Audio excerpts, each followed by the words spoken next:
আমরা নিরপেক্ষ নই, আমরা মুক্তিযুদ্ধের পক্ষে। শুধু দর্শক শ্রোতা, দৃষ্টিকোণ ৭১-এর পক্ষ থেকে আপনাদের স্বাগত জানাই। বাংলাদেশ ভারত সম্পর্ক আজ কোন দিকে? কোন দিকে যাচ্ছে? আম আগামী ১২ই ফেব্রুয়ারি নির্বাচনের তারিখ ঘোষণা হলো। জাতীয় নির্বাচন এবং গণভোট একই সাথে হবে। এই পদ্ধতিটা নিয়ে বাংলাদেশের মানুষও সেইভাবে ঠিক অবগত নয়, জানেও না। বিশেষ করে বাংলাদেশের সাধারণ মানুষ আসলে কিরকম হতে যাচ্ছে আগামী নির্বাচন, এবং সেই নির্বাচনে আমাদের বাংলাদেশের আম পুরা পরিস্থিতি, রাজনৈতিক, সামাজিক, কূটনৈতিক সব সম্পর্ক কি বদলে যাবে? সবকিছু নিয়ে আমাদের সাথে আজকে আলোচনা করবেন সিনিয়র সাংবাদিক সুবীর ভৌমিক। সুবীর দা, আপনাকে দৃষ্টিকোণ ৭১-এর পক্ষ থেকে স্বাগত জানাই। আদাব। আহ আদাব দাদা। দাদা, আপনি হয়তো জেনে থাকবেন, দেখেছেন খবরে যে আগামী ১২ই ফেব্রুয়ারি জাতীয় নির্বাচন হবে, এবং এখানে কিন্তু অনেক ভোটার। তার আগে আপনি এটা একটু বলেন যে ওখানে গণভোট, জাতীয় নির্বাচন সবকিছু একসাথে হবে, তো গণভোটের যে পদ্ধতি ওরা বলল সেটা আসলে আসলে কি হচ্ছে? এই নির্বাচনটাকে মনে হচ্ছে যে এই নির্বাচনটার মধ্য দিয়ে বাংলাদেশের দৃশ্যপটটাই বোধহয় বদলে যাবে, সামাজিক, রাজনৈতিক, কূটনৈতিক। আপনার কি মনে হয়? প্রথম কথা হচ্ছে, নির্বাচনের বৈধতা নিয়ে যথেষ্ট প্রশ্ন থেকেই যাচ্ছে। তার কারণটা হচ্ছে, নির্বাচনটা করছে কে? নির্বাচনটা করছে এমন একটা অন্তর্বর্তীকালীন সরকার যার কোনো সাংবিধানিক ভিত্তি নেই। এটা যদি কেয়ারটেকারের জাজমেন্ট হয়েছে, একটা কেয়ারটেকার নতুন করে গঠন করে তারপরে নির্বাচনটা, তো তাও একটা বলার জায়গা থাকতো। কিন্তু ইউনূস সাহেবের নেতৃত্বাধীন এই অন্তর্বর্তীকালীন সরকারের কোনো সাংবিধানিক ভিত্তি নেই। বাংলাদেশ তো এখনো ইসলামিক রাষ্ট্র হয়ে যায়নি বা অন্য কিছু হয়নি। বাংলাদেশের যে সংবিধান, সেই সংবিধান বহাল আছে, এবং সেই সংবিধানে হাত দিয়ে শপথ নিয়েই এরা ক্ষমতা এসছে। এখন এই অন্তর্বর্তীকালীন সরকার একটা অদ্ভুত ব্যাপার। হ্যাঁ, যেই মানে ব্যাপক, যেই অন্তর্বর্তীকালীন সরকার বা সেই ধরনের কোনো কিছুর একটা ব্যাপার সংবিধানেই নেই, তারা সরকার করে দিব্যি ১.৫ বছর চালিয়ে এখন তাদের নেতৃত্বে নির্বাচন হবে।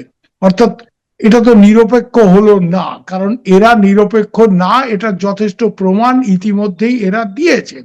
এবং কিভাবে দিয়েছে? দেশের সর্ববৃহৎ রাজনৈতিক দল, যারা ৭১-এর মুক্তিযুদ্ধের নেতৃত্ব দিয়েছে, আওয়ামী লীগ। এখন আওয়ামী লীগে কে খারাপ কে ভালো আমি যাচ্ছি না, সে তো ভারতে কংগ্রেস নিয়েও বিতর্ক আছে যে কংগ্রেসের স্বাধীনতার নেতৃত্ব দিচ্ছে। কিন্তু কংগ্রেসে অমুকের বিরুদ্ধে মামলা, তমুকের বিরুদ্ধে মামলা, ভালো কথা বুঝলাম, কিন্তু তাই বলে কি কংগ্রেস ব্যান হয়ে যাবে ভারতে? তো আওয়ামী লীগকে বাংলাদেশে ব্যান করা মানে ভারতে কংগ্রেসকে ব্যান করা, ব্যাপারটা একই জায়গায় দাঁড়াচ্ছে। অর্থাৎ দেশের সর্ববৃহৎ রাজনৈতিক দল, সেই দল নির্বাচন করতে পারবে না। এর আগে ইউনূস সাহেব বিভিন্ন সময় বলেছিলেন, দিস ব্যান ইজ টেম্পোরারি, এটা বিচার প্রক্রিয়া সুষ্ঠু করার জন্য আমরা ব্যান দিয়েছি। এখন তো ভাই এই ব্যান বহাল রেখেই নির্বাচন যাচ্ছে। অর্থাৎ তোমার দেশের সর্ববৃহৎ রাজনৈতিক দল, সে যদি নির্বাচন না করতে পারে, আর এই নির্বাচন পরিচালনা করে এমন একটি সরকার যার কোনো সাংবিধানিক ভিত্তি বলে কিছু নেই। There is no provision for interim government in the existing Bangladesh constitution, যেই কনস্টিটিউশনে হাত দিয়ে শপথ নেওয়া হয়েছে ইউনূস সাহেব আজকে চিফ অ্যাডভাইজার বা হোয়াট এভার হি ইজ। হ্যাঁ, তো এই নির্বাচনের কোনো বৈধতাই নেই। এর আগে এরা অভিযোগ করেছে বিভিন্ন সময়ে যে আওয়ামী লীগের আমলে নির্বাচনে রিগিং হয়েছে, অমুক হয়েছে, তমুক হয়েছে। এই নির্বাচনের কোনো সাংবিধানিক বৈধতাই থাকবে না। এবং তার সব থেকে বড় ব্যাপার হচ্ছে যে এরা নিরপেক্ষ কোনো ব্যাপার এর মধ্যে থাকছে না। কেন? এরা তো পক্ষ নিয়ে নিয়েছে। এরা প্রথমেই একদিকে আইসিটির যে জাজমেন্ট টাজমেন্ট, সেই কোর্ট কিভাবে হয়েছে, কোনো পার্লামেন্ট ছাড়া একটা আইসিটির এত বড় প্রভিশন, সেটা চেঞ্জ করা হয়েছে। মানে নিয়ম কানুন, আইন কানুন, সংবিধান, এগুলি কোনো ব্যাপার নেই। ইউনূস সাহেব যা যাচ্ছেন সেটাই করছেন।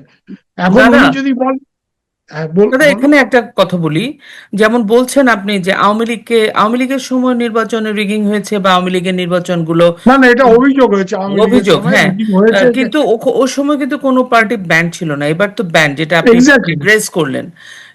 আমরা যেটা বলছি যে এই সরকার, অন্তর্বর্তীকালীন সরকারের যে ম্যান্ডেট গুলো থাকে, ওনাদের কাজকে ওনারা আসবেন, একটা নির্বাচন দিবেন, একটা অস্থায়ী সরকার, একটা সাময়িক একটা অবস্থার মধ্যে, কিন্তু ওনাদের যে গত 17 মাস, এটা 18 মাস হবে, ওনাদের যে কার্যক্রম, তাতে তো বোঝা যাচ্ছে যে ওনারা আসলে প্রথম, যেটা আমার উপলব্ধি হচ্ছে যে ওনারা আসলে বাংলাদেশের যে কাঠামো, বাংলাদেশের যে রাষ্ট্র ব্যবস্থা, বাংলাদেশের যে সংবিধান, আসলে ওনারা ওটাকে সাইডলাইন করে দিয়েছেন।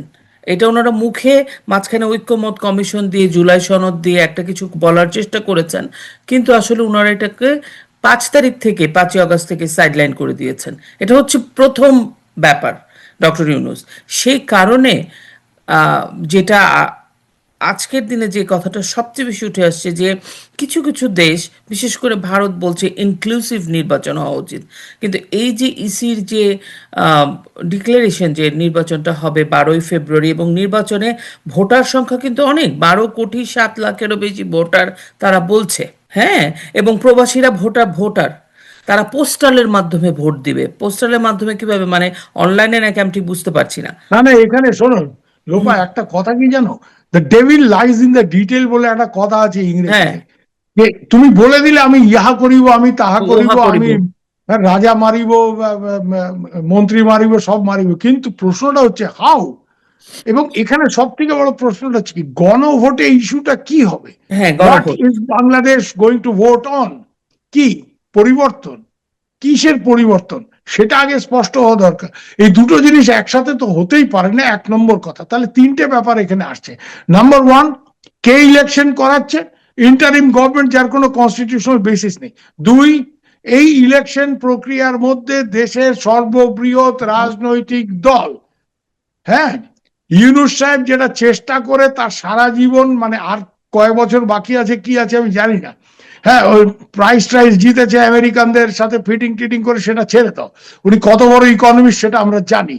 হ্যাঁ, চিটাগাং ইউনিভার্সিটির প্রজেক্ট নিজে ঝেড়ে দিয়ে তারপরে উনি নোবেল টোবেল, যাই হোক, যারা ইলেকশন করছে তাদেরই কোনো কনস্টিটিউশনাল বেসিস নেই, interim government. Number two, the biggest political party in the country, সেই পার্টি বাদ, যে পার্টি বাংলাদেশের স্বাধীনতোত্তর ইতিহাসের অর্ধেক সময় ক্ষমতায় ছিল, যারা স্বাধীনতা যুদ্ধের নেতৃত্ব দিয়েছে, অর্থাৎ আওয়ামী লীগ। 3 নম্বর, যেটা বড় ব্যাপার, যে গণভোট এবং নির্বাচন একসাথে, তুমি একসাথে, মানে প্রশ্নটা হচ্ছে কি, মানে তুমি একদিকে গণভোটের ইস্যুটা কি, সেটা মানুষ তো এখনো জানে না, যে গণভোট কিসের ওপরে হবে। হ্যাঁ, গণভোট কিসের ওপরে হবে এবং কি ইস্যু থাকবে সেখানে। কেন গণভোট তো একটা বিরাট কিছু গণভোটে যে দেশে মানে প্রেসিডেন্সিয়াল ফর্ম অফ গভর্নমেন্ট হবে না existing parliamentary form of government থাকবে, এইটা কি ইস্যু? নাকি এই দেশ একটা ওয়েস্টার্ন রিপাবলিকান ডেমোক্রেসি হিসেবে থাকবে, না ইরানের মতো একটা ইসলামিক রিপাবলিক হবে? এই ধরনের কোন একটা ইস্যু, তো এরকম একটা গুরুত্বপূর্ণ ইস্যু যদি গণভোটের বিষয়বস্তু হয়, তার সাথে নির্বাচন আবার কে ক্ষমতায় আসবে, সরি, এটা একসাথে হতে পারে না। মানে ইউনূস সাহেব একসাথে একসাথে মানে এক থালার থেকে করল্লাও তুলে মুখে দিচ্ছেন, পটল তুলেও মুখে দিচ্ছেন, গরু গোস্তর সাথে আরো অনেক কিছু একসাথে মুখে দিচ্ছেন। মানে ব্যাপারটা দাঁড়াচ্ছে না, devil lies in the detail, how is it going to be organise? তো এখানে অনেক প্রশ্ন থেকে যাচ্ছে। এই সব থেকে বড় কথা হচ্ছে, এই নির্বাচনে যে দেশের সর্ববৃহৎ কংগ্রেস ইলেকশন হেরেছে, তাই বলে কংগ্রেসকে ভারতে ব্যান করে দিয়ে বিজেপি আজকে ইলেকশন করতে যাবে? পারবে? মেনে নেবে ভারতের লোক? মানবে না। বাংলাদেশের লোকও, হ্যাঁ, আমরা কুমিল্লার ভাষায়, আমি তো আদি কুমিল্লা বামুনবাড়িয়ার লোক, আমরা কই এই টাল্টি বাল্টি অনেক করছো, এবার খুইলে কাশো তো মিয়া, তুমি কি চাও? তো এই খুইলে কাশতে বললেই কিন্তু ইউনূস সাহেব মিষ্টি মিষ্টি কথা বলবেন।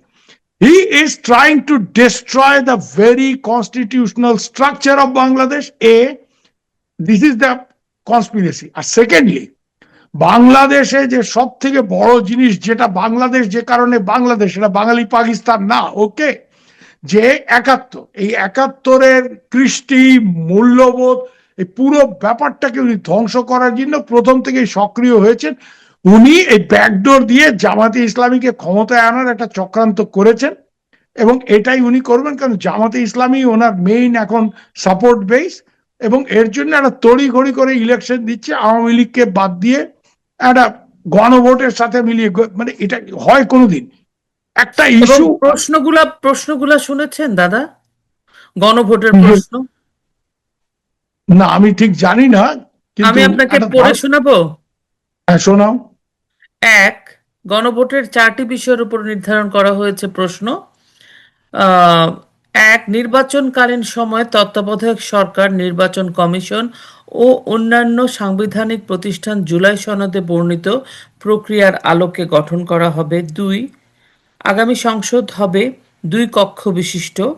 জাতীয় সংসদ নির্বাচনের দলগুলো প্রাপ্ত ভোটের অনুপাতে 100 জন সদস্য বিশিষ্ট একটি উচ্চ কক্ষ গঠিত হবে এবং সংবিধান সংশোধন করতে হলে উচ্চ কক্ষের সংখ্যাগরিষ্ঠ সদস্যের অনুমোদন দরকার হবে। 3, সংসদে নারীর প্রতিনিধিত্ব বৃদ্ধি, বিরোধী দল থেকে ডেপুটি স্পিকার, সংসদীয় কমিটির সভাপতি নির্বাচন, প্রধানমন্ত্রীর মেয়াদ সীমিতকরণ, রাষ্ট্রপতির ক্ষমতা বৃদ্ধি, মৌলিক অধিকার সম্প্রসারণ, বিচার বিভাগের স্বাধীনতা সহ আরও কিছু বিষয় দলের ঐক্যমত হয়েছে। সবগুলো বাস্তবায়নে আগামী নির্বাচনে বিজয়ী দলগুলো বাধ্য থাকবে। 4, জুলাই সনদে বর্ণিত অন্যান্য সংস্কার রাজনৈতিক দলগুলোর প্রতিশ্রুতি অনুসারে বাস্তবায়ন করা হবে। দাদা, এই যে 4টা বড় বড় মানে মাল্টিপল চয়েস দেওয়া হলো বা যেটাই হোক গণভোট, বাংলাদেশের মানুষ, নিরক্ষর মানুষ শোনো শোনো, বুঝবে তুমি কিভাবে? কেউ শিক্ষকতা যদি করে না, তো সে কোয়েশ্চেন পেপারটা যখন সেট করে তখন হয় মাল্টিপল চয়েস, ওই টিক মার্ক, হ্যাঁ, whether this yes or no, এরকম একটা জায়গাতে যায়, অথবা ডেসক্রিপটিভ কোয়েশ্চেনে যায়। দুটো ডেসক্রিপটিভ কোয়েশ্চেন। জগা খিচুড়ি করে আসলে দিস ইজ অপারেশন কনফিউশন। এই প্রশ্নগুলি এত বড় বড় প্রশ্ন দিয়ে গণভোট, মানে এটা হচ্ছে মানুষ টোটালি কনফিউজড হয়ে বলবে ঠিক আছে। এখানে ওই ব্যাপারটা হচ্ছে কি, ব্যাপারটা হচ্ছে যে ঠিক আছে মাইনে নিলাম, ইয়েস, মানে এইবার ওরা যেটা করতে চায় সেটা করে নেবে। মানুষ এত সব বুঝবে না, এত সব জিনিস গ্রামের সাধারণ মানুষ বুঝে নেবে এবং তারা কিসের ভিত্তিতে ভোট দেবে। 2 নম্বর হচ্ছে এর সাথে তুমি সাধারণ নির্বাচন, দলীয় প্রার্থীরা সেখানে কন্টেস্ট করবে। হ্যাঁ, এটা কি করে দাঁড়াচ্ছে ব্যাপারটা, আইদার তোমাকে আগে গণভোটটা করতে হবে, গণভোটটা করে এই গণভোটের আলোকে যে পরিবর্তনগুলি করা সম্ভব সংবিধানে সেগুলি করতে হবে। সেটা একটা ইলেক্টেড পার্লামেন্ট ছাড়া হবে না। তাহলে তুমি আগে পার্লামেন্টে ইলেক্ট করো, তারপরে তুমি জুলাই সনদ ইত্যাদি যে জগা খিচুড়ি তোমাদের সব তথাকথিত যত সব আছে সেগুলি সেই পার্লামেন্টের সামনে প্লেস করো, let the people decide through the parliament. তো এখানে ডাইরেক্ট ভোটও হচ্ছে, আবার পার্লামেন্টের ইলেকশন, মানে ব্যাপারটা যে জগা খিচুড়ি, this in my opinion is operation confusion. এবং এই অপারেশন কনফিউশনের মাধ্যমে প্রথমবারের মতো, এটা প্ল্যানটা খুব ক্লিয়ার যে প্রথমবারের মতো যারা পাকিস্তানের আমলেও কোনোদিন ক্ষমতার কাছাকাছি আসতে পারেনি, চরম মৌলবাদী শক্তি জামায়াত ইসলামীকে ক্ষমতায় আনার একটা বিরাট বড় অভিসন্ধি এখানে হয়েছে। এবং জামায়াত ইসলামের নেতারাই শাহজাহান চৌধুরী টৌধুরী টাইপের লোকজন কি ফর্মে কথা বলছে যে এইসব পুলিশ প্রশাসন আমাদের কথায় উঠবে বসবে, তারা ধরে নিয়েছে, তারা ক্ষমতায় এসে গেছে। কেন? এই প্রক্রিয়া ইউনূস সাহেব সেই ব্যবস্থাই করছে। আর এখানে আরো অনেক ফ্যাক্টর আছে, ডিপ স্টেট ইত্যাদি। মানে এই নির্বাচন হবে সব থেকে বড় মানে বিপর্যয় বাংলাদেশের জন্য যদি আসে আগামী দিনে। এর জন্য এই যে নির্বাচনী প্রক্রিয়া যেটা, এটা দায়ী হবে। কারণ এই 3টে জিনিস একসাথে করা, এই 2-3টে ব্যাপার একসাথে জগা খিচুড়ি পাকিয়ে মানে টোটাল একটা কনফিউশনের মধ্যে মানুষকে ফেলা। একটা সাধারণ গ্রামের কৃষক সে এই এত সব জিনিস বুঝবে, এটা নিয়ে ভোট দেবে, বলবে রাখো মিয়া এইসব বাদ দাও, এটা ঠিক আছে হ্যাঁ করে দাও, this will be the normal reaction.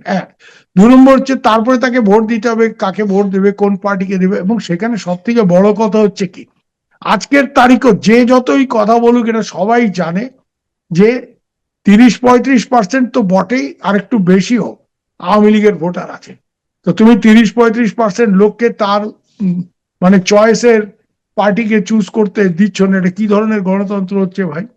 হ্যাঁ, এটা কি ধরনের গণতন্ত্র হচ্ছে? তো এগুলি হচ্ছে, আমি এটার নাম দেব ইউনুসতন্ত্র। এটা নতুন ফেনোমেনা বাংলাদেশ সম্মুখীন হচ্ছে, সেটা হচ্ছে ইউনুসতন্ত্র।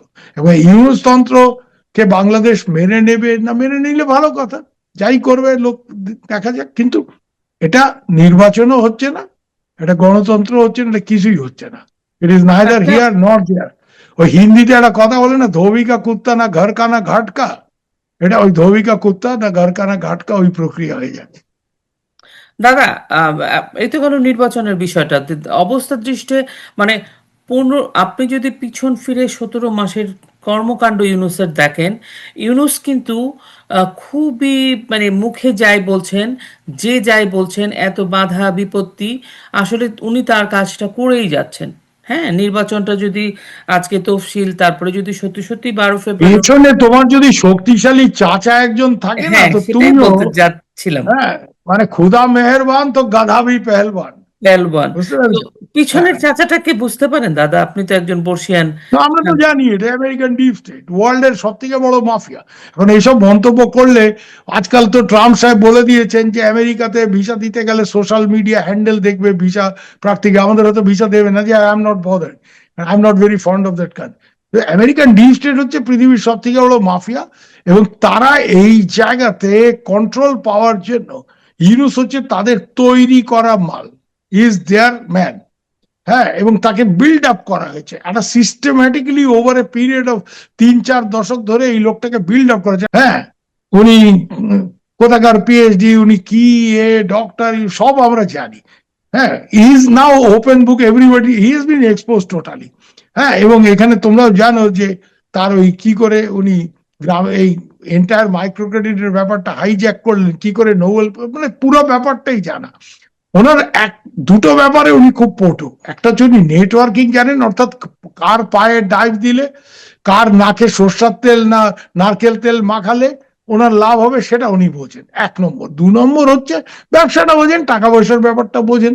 হ্যাঁ, কনফ্লিক্ট অফ ইন্টারেস্ট এগুলি কিছুই উনি মানেন না, আইন কানুনের ধার উনি খুব ধারেন না। উনি একটা ব্যাপার জানেন, যে ওনার ওই নেটওয়ার্কিং যদি ঠিক থাকে, অর্থাৎ চাচা মামা যদি ওনার পেছনে ঠিক থাকে, তাহলে he can get away with blue murder, and that's exactly what he is doing.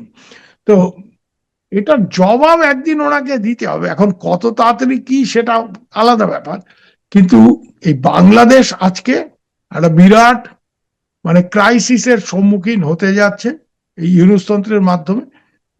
বাংলাদেশের মানুষ যদি এটা মেনে নেয় তাদের ব্যাপার এটা, কিন্তু আমি নিজে বাংলাদেশ অনেকদিন ধরে আমি লক্ষ্য করি, আমি বাংলাদেশের কাছাকাছি এবং ওই পূর্ববঙ্গ মূলের লোক। আমি যেটা মনে করি যে এটা ভয়ঙ্কর একটা মানে মানে ডেঞ্জারাস একটা এক্সারসাইজের মধ্যে উনি বাংলাদেশকে নিয়ে যাচ্ছেন। এবং তার মূল কারণটাই হচ্ছে এখানে ওনার যারা চাচারা আছেন, খুব শক্তিশালী চাচা, ওরা এখানে ঢোকার চেষ্টা করে, ঠিক যেভাবে আর্মিকে সামনে রেখে পাকিস্তানে আমেরিকা ঢুকছে, এই বালুচিস্তানে দেখবে ডিল ফিল হচ্ছে, মিনারেল ডিপোজিটের ডিল। আজকে দেখলাম যে পাকিস্তানে একটা বালুচিস্তানে কপার গোল্ড মাইনে আমেরিকানরা ইনভেস্ট করবে। এখানেও দেখবে যে তোমার ওই কক্সবাজার, চিটাগাং, যে কোস্টাল রিজনে মোনাজাইট স্যান্ড ফ্যান্ড এসব ডিপোজিট আছে। এর জন্য এখানে সব ওই রিসোর্স পলিটিক্স আর কি, এক কথায়। তো এখানে ওরা ঢুকবে। এখন এই ব্যাপারটা যেটা হবে, তারপরে বন্দর দিয়ে দেওয়া, অমুক দিয়ে দেওয়া, এগুলি তো সব হচ্ছেই মানে দাদা, মানে মানে আমরা তো বুঝতেই পারছি যে আসলে বাংলাদেশটা একটা ভয়ঙ্কর, ইন্টারনালি চিন্তা করলে বাংলাদেশ তো একটা ভয়ঙ্কর দিকে এগিয়ে যাচ্ছে। কারণ আমাদের দেশে একটা উগ্র ইসলামী মৌলবাদী উত্থান হয়ে গেছে অলরেডি, এবং তারা পাওয়ারে চলে যাচ্ছে, এটা হচ্ছে মূল কথা। সেটা তো বাংলাদেশের মানুষের একটা সামাজিক পুরো টেকচারটাই বদলে যাবে। আমাদের যে আম, একটা উদারপন্থী দেশ, একটা ধর্মনিরপেক্ষ দেশ, এই জিনিসটাই তো থাকবে না আমাদের না, যে একাত্তর মূলনীতি পরবর্তী যা অর্জন বাঙালির সব। হয়েছিল, হ্যাঁ, বাঙালির একটা আলাদা রাষ্ট্র, বাংলা ভাষার ভিত্তিতে, বাঙালি সংস্কৃতির ভিত্তিতে পুরো জায়গাটাই একটা প্রশ্নের মুখে চলে যাচ্ছে। এটা আরেকটা ওই বাঙালি পাকিস্তান টাইপের তৈরি করার একটা চেষ্টা হচ্ছে। এবং যেটা সব থেকে বড় ব্যাপার কি জানো, এখানে যে উন্নয়ন গত কত কয়েক বছরে আমরা লক্ষ্য করেছি, এই পুরো ব্যাপারটা গন্ডগোল হয়ে গেলে আর পাকিস্তানের সাথে যেরকম ওঠা বসা, পাকিস্তানের জেনারেল সাহেব অ্যাডমিরাল সাহেবদের আসা যাওয়া, তো পাকিস্তানের তো একটা ইন্ডাস্ট্রি আছে টেরার। হ্যাঁ, ওই টেরার ইন্ডাস্ট্রির একটা ইস্টার্ন ফ্র্যাঞ্চাইজ হিসেবে বাংলাদেশ আত্মপ্রকাশ করবে, তাদের লোকজন আছে। তো এগুলি অনেক সমস্যা বাংলাদেশে আসছে। আর সব থেকে বড় কথা হচ্ছে অর্থনীতি যদি ফেল করে, অর্থনীতি যদি গন্ডগোলের দিকে যায়, সেরকম আজকে তো একটা বন্দর আরেক দেশের আরেকটা কোম্পানিকে দিয়ে এটাকে বিনিয়োগ হিসেবে দেখানোর চেষ্টা হচ্ছে। চেষ্টা মানে হচ্ছে। না, সবাইকে ছাগল ভাবে তো ইউনূস সাহেব, উনি ভাবেন সবাই ছাগল। হ্যাঁ, তো ওনার এটা বুঝতে হবে যে ওনার এইসব কারসাজি লোকে বুঝতে পারছে। উনি একটা জিনিসের জোরে এই জিনিসগুলি করতে পারছেন, ওনার পেছনে যে চাচা বসে আছে। এখন চাচা কতদিন ওনার পেছনে আছে কি আছে, তবে এই পুরো অঞ্চলটাকে একটা বড় রকমের ভূ রাজনৈতিক সংকটের মুখে ফেলার দিকে পুরো ব্যাপারটা উনি নিয়ে যাচ্ছেন। এবং এর জন্য only Yunus will be responsible. এটা তো গেল বাংলাদেশের ভেতরের অবস্থা। এখন একটু বাংলাদেশ, মানে আমি যেহেতু ভূ রাজনৈতিক অবস্থাটা আমি একটু তুলে ধরি। ডক্টর ইউনুস কিন্তু ফার্স্টে এসেই প্রথম স্টেটমেন্টের মধ্যেই তারা চিকেন নেককে নিয়ে কথা বলেছেন। ডক্টর ইউনুস একটা ধরনের থ্রেট। তারপরে বাংলাদেশে ব্যাকইয়ার্ড, তাদের আমাদের বঙ্গোপসাগর আমাদের ব্যাকইয়ার্ড। সো ওইটা নিয়েও এক ধরনের আকারে ইঙ্গিতে উনি করেছেন। বন্দর এগুলো তো আছেই। তারপরে নীলফামারীতে ওনারা হাসপাতাল বানাচ্ছেন, অনেক কিছু করছে একই সাথে। কিন্তু ভারত যে বারবার বলছে যে ইনক্লুসিভ নির্বাচন দেওয়া হোক, এবং ইনক্লুসিভ নির্বাচনের দিকেই ভারত তাকিয়ে আছে। একটা আমাদের নেইবারিং কান্ট্রি, আমাদের মিত্র দেশ, সব কিছু মিলিয়ে কিন্তু মনে হচ্ছে ইউনুস গভর্নমেন্ট এটাকে ওভারলুক করছে। এটা থেকে কি দিল্লিতে বা ভারতে অস্বস্তি তৈরি হওয়ার কথা না? কারণ আমাদের দেশে এ ধরনের জঙ্গিবাদে উত্থান হলে ভারত তো সবচেয়ে বেশি রিস্কি জোনের মধ্যে পড়ে যাবে। এতটুকুন জায়গা কাশ্মীর নিয়ে ভারতের যে জেরবার অবস্থা, সেখানে বাংলাদেশ তো এতগুলোর দিকে, তিন দিকে দাদা, না, দিল্লি, জেরবার অবস্থা ঠিকই, ভারত মানে সরকার কি কাশ্মীরে ভাবছে? ধরো, না না, ভারত সরকার এই ব্যাপারে যথেষ্ট অবগত, এবং ভারত সরকার এটাও জানে। এবং এটা ওই খলিল সাহেব যখন এসেছিলেন, ন্যাশনাল সিকিউরিটি অ্যাডভাইজার বাংলাদেশ, ওনাকে এগুলি বলা হয়েছে, ওনাকে নির্দিষ্টভাবে বলা হয়েছে কোন জায়গাতে কি হচ্ছে, কোথায় টেরোরিস্ট মোবিলাইজেশন হচ্ছে, টেরোরিস্ট কি হচ্ছে। ডোসিয়ার দেওয়া হয়েছিল। না না, এগুলি ইন্ডিয়া এগুলি জানে। ইন্ডিয়া মোটামুটি, ইন্ডিয়া ইজ নট চায়না, কিন্তু India is also an important power. মানে আমরা চীন যেমন না, আমরা মালদ্বীপও না, এটা ইউনুস সাহেবের মাথায় রাখতে।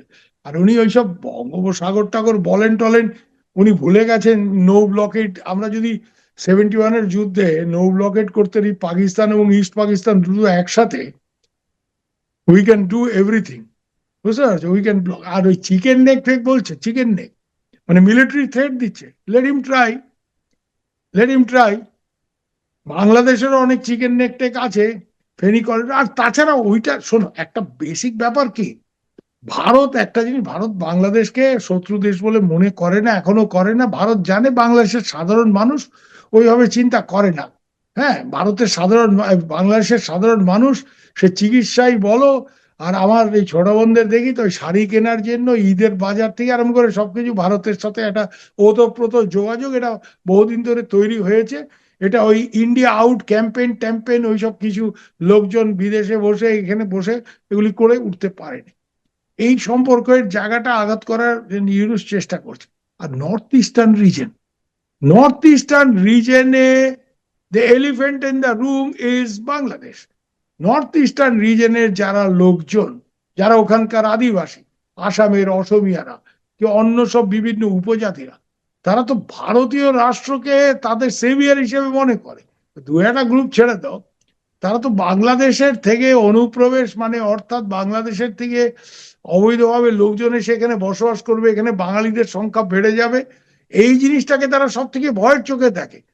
তো এখানে যে একটা কথাবার্তায় মনে হচ্ছে বাংলাদেশের কিছু ছাগল, মানে মানে এরা কি করে আর্মি অফিসার হয়েছিল, এই ছাগলগুলো দুবেলা নর্থ ইস্ট আমরা এই করতে পারি, আমরা ওই করতে পারি, রাওয়া ক্লাবে বসে সব গোফের তাওটাও দিচ্ছে।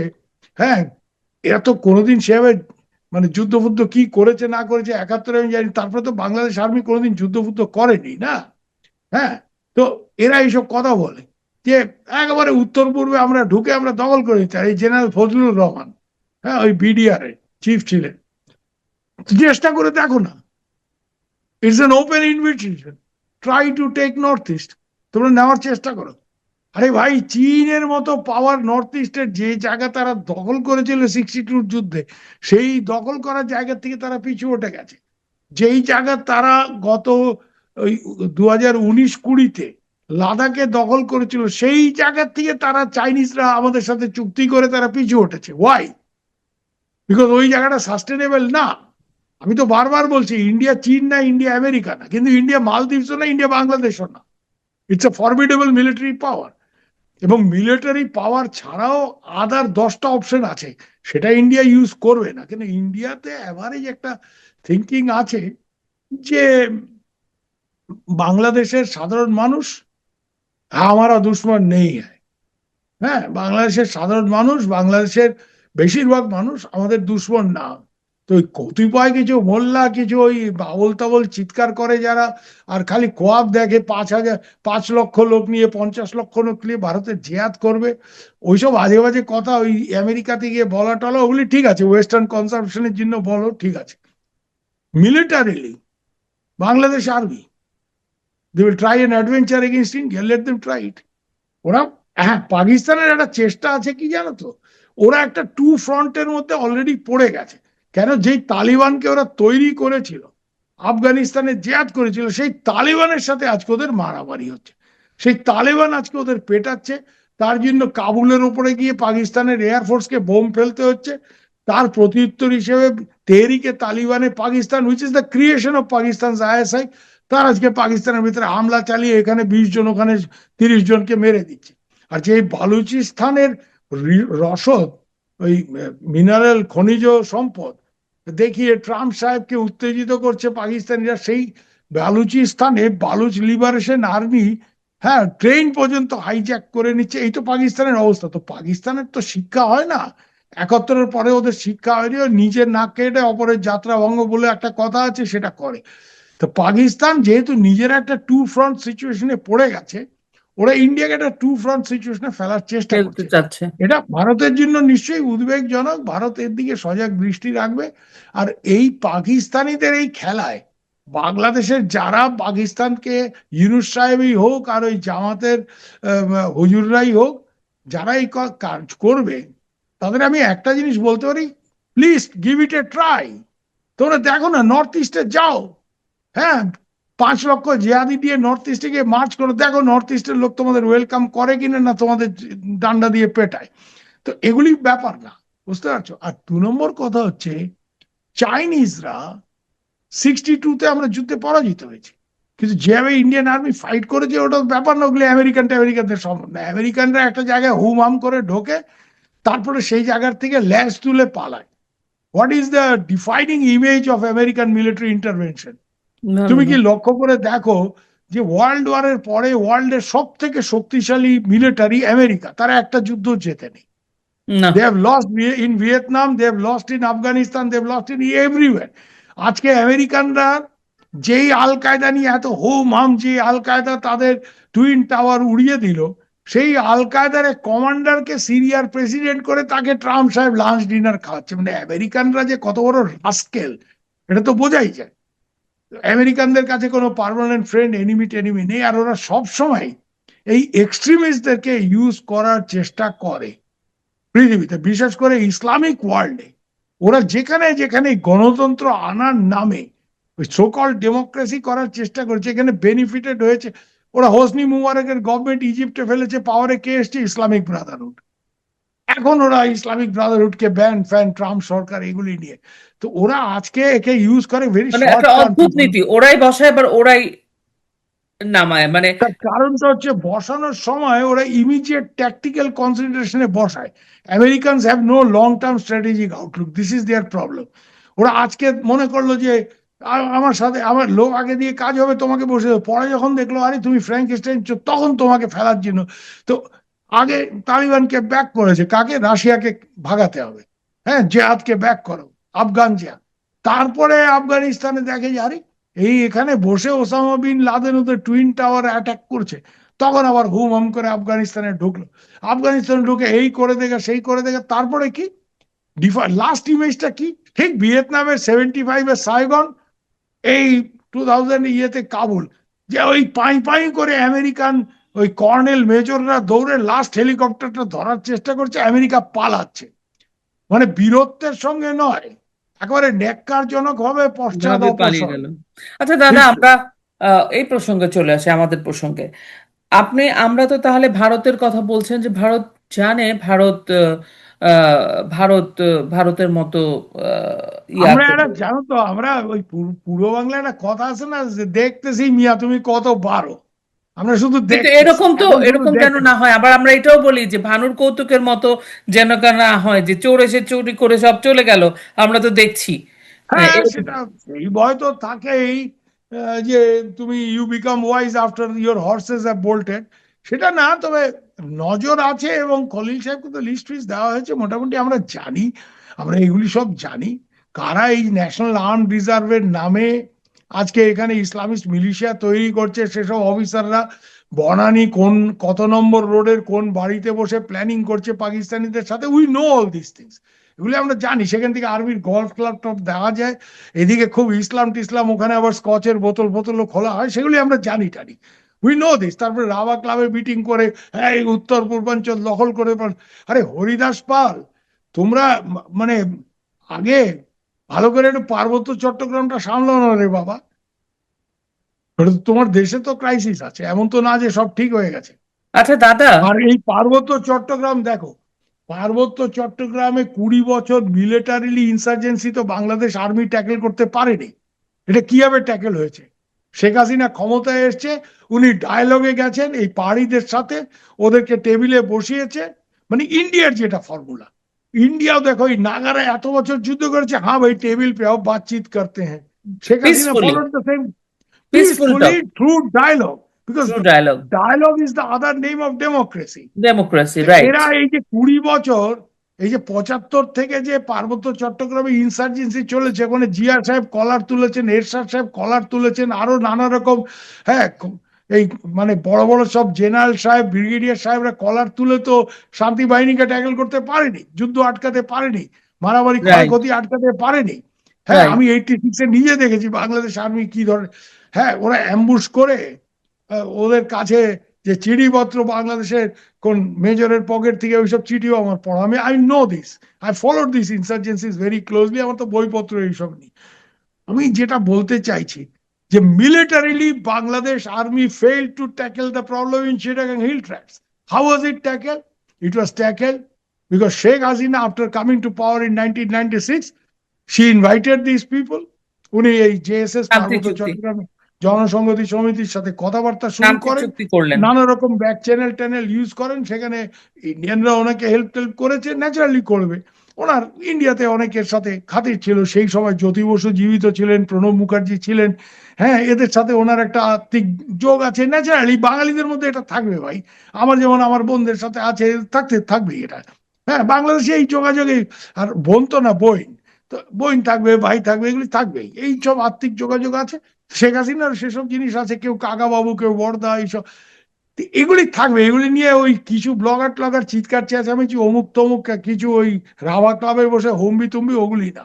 বাঙালি আমরা বিভাজিত হয়েছি, আমরা 47-এ বিভাজিত হয়েছি, আমাদের দেশ ভাগ হয়েছে, আমার ভূখণ্ড বাঙালির ভূখণ্ড ভাগ হয়েছে, বাঙালির আত্মাটা ভাগ হয়নি। Okay, we remain Bengalis, we are an entity, আমরা বাঙালি। আমার ওই অচিন্ত্য কুমার সেনগুপ্ত কবি একটা কথা বলেছিলেন না, আমরা ভাষায় এক, আমরা ভালোবাসায় এক, বুঝতে পেরেছো? তো ওই জায়গাটা ঠিক আছে। এখন কিছু হুজুর টুজুর বা আমাদের এখানে কিছু নতুন তিলকধারী গজিয়েছে, এরা হই হই করতে পারে, কিন্তু একটা মজার জিনিস দেখো, যখন শেখ হাসিনার এই মৃত্যুদণ্ড টণ্ড দিল এইসব ক্যাঙ্গারু কোর্টে কি ওইসব জামাতের যে লোকজন, ওই তাজুল ফাজুল এদের ইয়েতে, তো ভারতবর্ষে তো প্রত্যেকটা পার্টি এটার বিরোধিতা করেছে ভাই।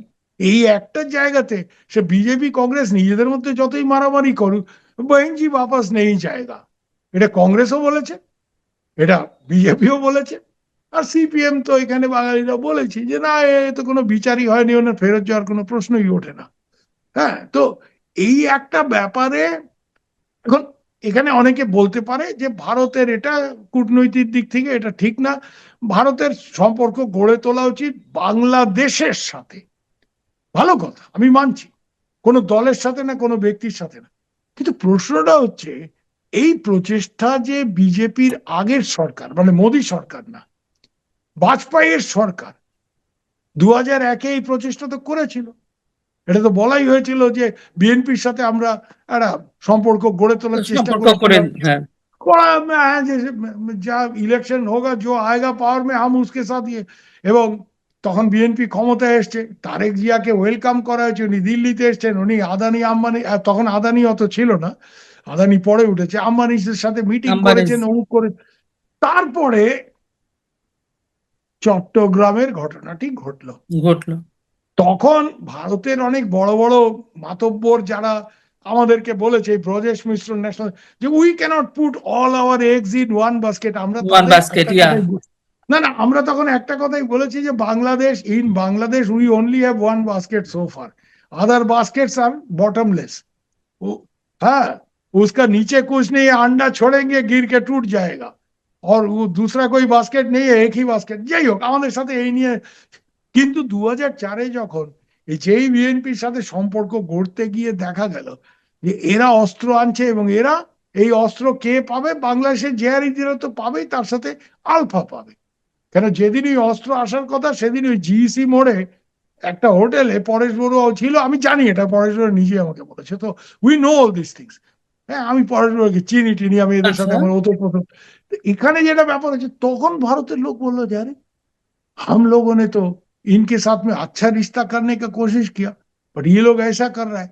তো ওই জায়গাতে একটা ধাক্কা গেছে। মুশকিলটা হচ্ছে কি জানো, যে আমি অন্য যাদের সাথে বন্ধুত্ব করার চেষ্টা করছি, তারা যদি আমাকে, আমার বাঙালি আবেগ ছেড়ে দাও, ভারতীয় রাষ্ট্র তো আর বাঙালি আবেগের উপর চলে না।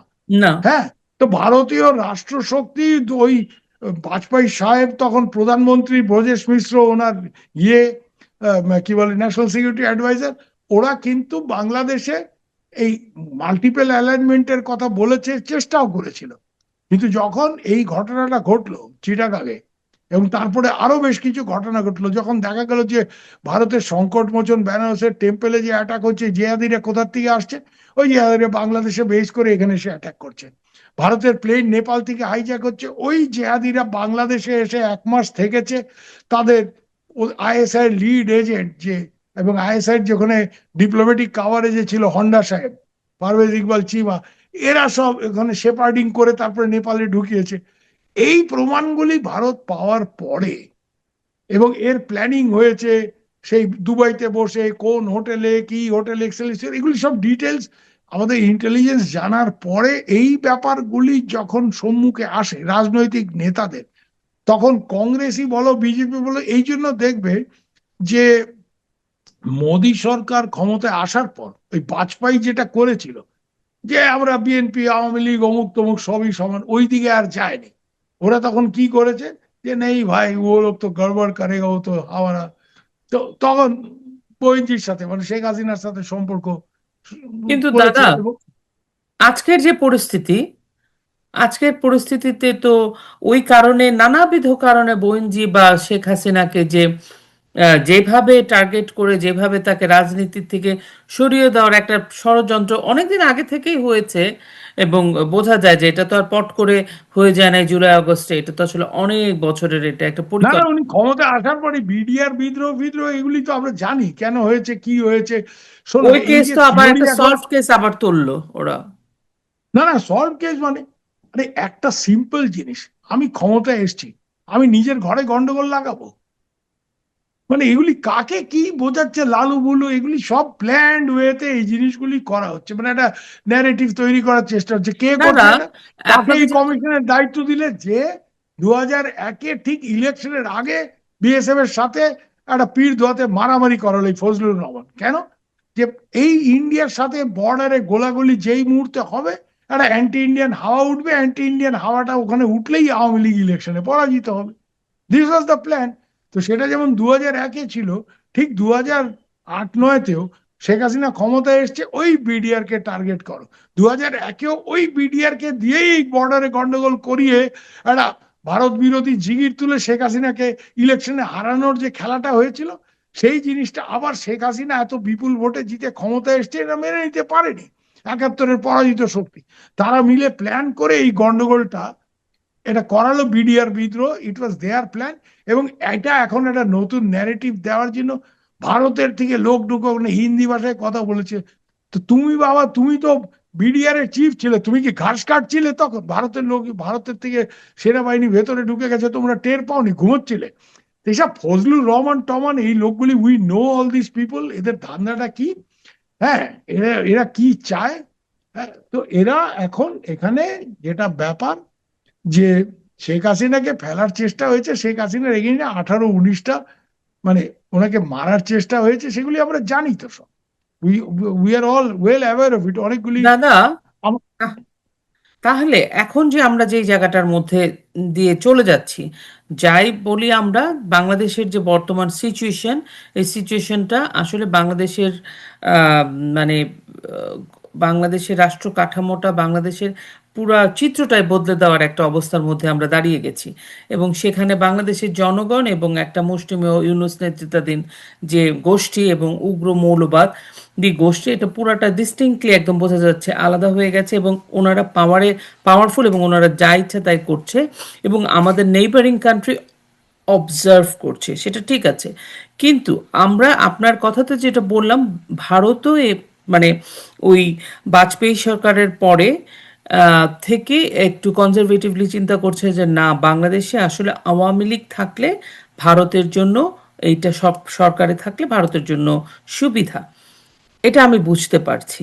কিন্তু এখন রাজনৈতিকভাবে আহ, আসলে বাংলা আওয়ামী লীগের যে একটা অবস্থা, এবং বাংলা আওয়ামী লীগের বহু নেতা জানা যায় যে আপনাদের ভারতে আছে, কিছু বিভিন্ন দেশে ছড়িয়ে আছে, নেতারা বাংলাদেশের ভিতরে কম আছে, আর যারা আছে তারা জেলে। হুম। তো আর কিছু পালিয়ে। তো এই অবস্থায় আবার আওয়ামী লীগ ব্যান, শেখ হাসিনার নামে এতগুলো মামলা, এমনকি তার ফ্যামিলির নামেও, তার ছেলে মেয়ের নামেও মামলা দিয়ে দিচ্ছে, রায় দিয়ে দিচ্ছে, এরকম একটা হ্যাঁ, অবস্থা। সবার নামে তো মামলা, তো মামলা যার তার নামে নেই। এরকম আজকে অবস্থায় তো দাদা, পুলিশের একটা রিপোর্ট নাকি এসছে, যাতে বলা হচ্ছে যে অগাস্ট 5-এর পরে বাংলাদেশে যত উম, মানে মামলা হয়েছে এসছে তার 72% মামলাই ফলস। ফ্রড। যেটা হ্যাঁ, পুলিশ নিজে বলছে যে হ্যাঁ। 72% মামলা ফলস। তা আমরা তো মামলার বহর জানি, মানে কি ধরনের সব মামলা হয়েছে। মানে ধরো আমি একটা উদাহরণ দিচ্ছি, ওই মানে যে যার কমপ্লেইনের উপরে ভিত্তি করে বা যাকে উইটনেস হিসেবে দেখিয়ে সে নিজেই জানে না যে তার নামে কেস দায়ের করা হয়েছে, এরকম কেস। এবং এইগুলি তো একটা সব একটা হত্যা মামলার জন্য 1,000 আসামি, এরকম আছে। মনে করেন এক এক জেলার অজ্ঞাত মানুষ আরেক পরিচয়। জেলার হত্যা মামলা আসামি, মানে অদ্ভুত অদ্ভুত সব। সেগুলো তো আছেই দাদা, তা থেকেই বোঝা যায় যে ওনারা কোনো না কোনো, এই যে যেটা বলেন ডিপ স্টেট বলেন বা ইসলাম ব্রাদারহুড, মুসলিম ব্রাদারহুড বলেন, একটা ভীষণভাবে পাওয়ার তাদের পেছনে আছে। আইএসআই বলেন, আছে। সে কারণে তারা এই কাজগুলো করছে। এবং এটা হয় যখনই আমাদের দেশে মুক্তিযুদ্ধের পক্ষের শক্তি বা আওয়ামী লীগ ক্ষমতা থেকে চলে যায়, তখনই এই শক্তিটা মাথাচাড়া দিয়ে ওঠে। এইবার একদম সমস্ত, এবার মনে হচ্ছে অনেক পাওয়ারফুল হয়ে 16 বছরে তারা পাওয়ারটা গেইন করে এসছে। কিন্তু আওয়ামী লীগ, এবার আমি একটু রিয়েলিটিতে আসি, যে আওয়ামী লীগের যে এই যে একটা নাজুক অবস্থা, সব সব দিকে আওয়ামী লীগকে সাঁড়াশি আক্রমণ করা হচ্ছে, তাদের সভাপতি ভারতে আছে, আওয়ামী লীগের নেতারাও তো বাইরে আছে।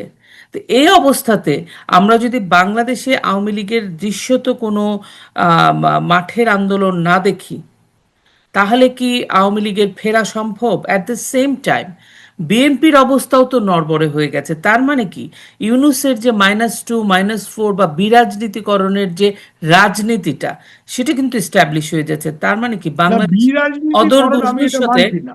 জি। না না, বিরাজনীতিকরণ না, উনি যেটা চাইছেন সেটা হচ্ছে উনি জামাতকে ক্ষমতায় আনতে। ক্ষমতা দিয়ে একটা এবং ইসলামী ওনার রাষ্ট্র এখানে বানাতে ডিল চাচ্ছে। যেটা হয়েছে ওনার জামাতের সাথে সেটা আমরা জানি। জি, ডিলটা হয়েছে ওনাকে রাষ্ট্রপতি করা হবে। কেন? জামাত যদি ক্ষমতায় আসে, জি। সে আওয়ামী লীগে ক্ষমতায় আসুক আর বিএনপি ক্ষমতায় আসুক, ওনাকে তো রাষ্ট্রপতি করবে না।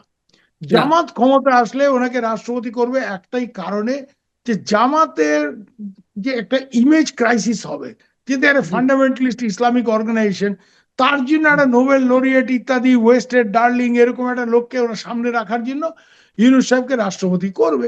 আর ইউনূস সাহেব কেন রাষ্ট্রপতি হচ্ছে, এক হচ্ছে উনি হেড অফ দ্য স্টেট হবেন, এটা ওনার অনেক দিনের খোয়াইশ, সেই মানে 2005-06 থেকে ওনার এটা, যে he will be the head of the state. এক, 2 নম্বর হচ্ছে ইমিউনিটি ফ্রম প্রসিকিউশন। উনি একবার রাষ্ট্রপতি হয়ে গেলে উনি যে এত 2 নম্বরই তো না, 24 নম্বরই কাজ করে যাচ্ছেন। হ্যাঁ, এই যে কনফ্লিক্ট অফ ইন্টারেস্ট, এই গ্রামীণকে এটা পাইয়ে দেওয়ার, এগুলি নিয়ে আর কোনোদিন কোনো মামলা টামলা করা যাবে না ওনার বিরুদ্ধে, কেন উনি রাষ্ট্রপতি হয়ে গেছেন। তো ইমিউনিটি ফ্রম প্রসিকিউশন, এর জন্য উনি রাষ্ট্রপতি হতে চান। সেকেন্ডলি, রাষ্ট্রপতি বাংলাদেশে supreme commander of the armed forces এখন কনস্টিটিউশন অনুযায়ী। হ্যাঁ, তো উনি আর্মিটা ওনার আন্ডারে থাকবে, অর্থাৎ যেই ক্ষমতায় আসুক ওই মিলিটারিটা ওনার হাতে থাকলে ওনার একটা পাওয়ার স্ট্রাকচার, বিরাট একটা ইনফ্লুয়েন্স ওনার থেকে যাবে। ওনাকে বাদ দিয়ে কোনো মেজর পলিসি ডিসিশন যেই ক্ষমতায় আসুক, সে জামাতেও আসলেও সম্ভব হবে না। আর জামাত ওনাকে কেন চাইবে? জামাত চাইবে যাতে জামাতকে পৃথিবীর লোক আরেকটা ওই মোল্লাতান্ত্রিক ইরানের আয়াতোল্লাদের মতো ওই হিসাবে না দেখে, যে না, আমাদের রাষ্ট্রপতি তো ইউনূস সাহেব, উনি একটু যাবেন টাবেন আমেরিকা টামেরিকা, ওখানে ভালো ভালো ইংরেজিতে কথা টথা বলবেন, হ্যাঁ, নোবেল লরিয়েট ইত্যাদি এইসব করবেন, হিলারি ক্লিন্টন বিল ক্লিন্টনের সাথে হ্যান্ডশেক করবেন টরবেন, এইসব নানা রকম খেলাধুলা উনি করবেন। দাদা, বুঝলাম। এর তাহলে জন্য যেটা আমাদের ব্যাপার কি জানো, এই জন্য আমি এটা মানি না যে ইউনূস বিরাজনীতি করে। ইউনূস যেটা করতে চাইছে সেটা বাংলাদেশের মানুষ বা বাংলাদেশের ইতিহাসে কোনোদিন হয়নি। অর্থাৎ পাকিস্তানের পুরো সাপোর্ট পেয়েও জামায়াত ইসলামী কোনোদিন ক্ষমতায়, একটা ইসলামিক শক্তি যারা সত্যি কথা বলতে গেলে গণতান্ত্রিক কাঠামোই তো মানে না, they want Islamic law, they want শরিয়ত কানুন। তো এরা বাংলাদেশে ক্ষমতায় আসবে, আর ইউনূস সাহেবের ইয়ে হচ্ছে আই উইল বি প্রেসিডেন্ট। উনি এখন রাষ্ট্রপতি। ওনার তো চামচারা ইতিমধ্যে ওনার আছে না, কিছু ঢোল বাজানো ওনার পক্ষের লোকজন, তারা তো ইতিমধ্যেই বলেছিল যে ওনাকে 5 বছর রাষ্ট্রপতি রাখতে হবে, এই করতে হবে, ওনাকে ক্ষমতায় রাখতে হবে। So he wants to stay in power through backdoor, and now he is being, মানে ও অনেকটা এগিয়ে গেছে ওই দিকে। তো বিরাজনীতিকরণ না, উনি যেটা করছেন একটা বিপজ্জনক রাজনৈতিককরণ করছেন। বাংলাদেশের বেসিক ক্যারেক্টার অফ বাংলাদেশের বাংলাদেশের যে রাজনৈতিক কাঠামোর একটা বেসিক জায়গাতে উনি হাত দিয়ে সেটা পরিবর্তনের চেষ্টা করছেন। এখানে একটা মৌলবাদীকরণের একটা চেষ্টা আমরা পরিষ্কার দেখতে পাচ্ছি, এবং এইটা বাংলাদেশের জন্য, এখন বাংলাদেশ যদি পাকিস্তান হতে চায়, বাংলাদেশের মানুষ সেটা চায়, সেটা আমার কিছু বলার নেই। কিন্তু পাকিস্তানের কি অবস্থা, একটা ফেইল্ড স্টেটের কে অনুকরণ করতে অন্তত বাঙালির এইটুক বিচার বুদ্ধি আছে বলে আমার দৃঢ় বিশ্বাস, যে they will not like to be Pakistan. পাকিস্তানের কথা আমি তোমাকে বলি, পাকিস্তানে আমার 2-1 জন খুব ভালো বন্ধু আছে। আমার এক ছোট বোন আছে, বিবিসি উর্দু সার্ভিসে ছিল, আমি উর্দুটা ভালো বলি টলি। তোকে যখন ফোন করি ঈদ মুবারক দিই, বলে আরে ক্যা ভাইজান ঈদ মুবারক, ईद के दिन भी गोश्त नसीब नहीं होगा। আমি क्यों, ईद का दिन गोश्त क्यों नसीब नहीं होगा?